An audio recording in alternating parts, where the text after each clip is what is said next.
Воздухопловниот пазар на Индонезија е вториот најбрзо растечки пазар во светот, веднаш до Кина, според Меѓународната трговска администрација на САД.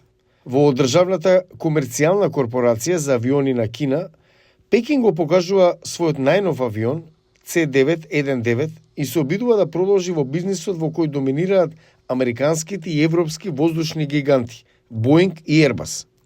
Бују Сутунто, шеф на Националната асоциација на авиопревозници на Индонезија, вели дека има можности за Кина во овој дел од светот.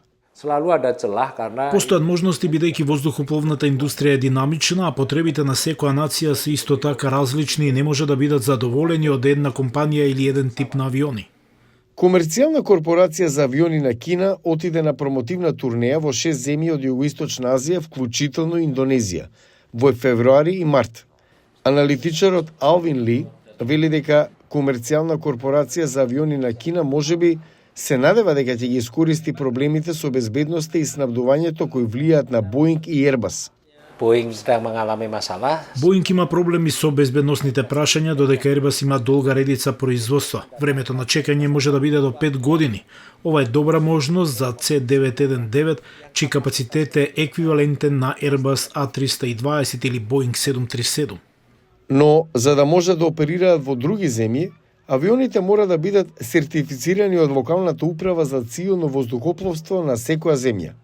И досега, ниту една земја во Југоисточна Азија нема сертификат за C919.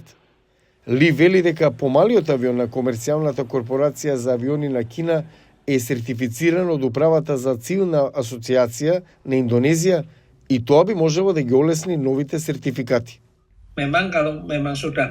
Ако сте запознаени со производителот, процесот е побрз, но постапката е иста. Боинг предвидува дека бројот на комерцијални авиони што летаат во Југоисточна Азија би можел да се зголеми 4-кратно на над 4000 авиони за помалку од 20 години. Кина притиска да се осигура дека нејзините авиони ќе бидат меѓу нив.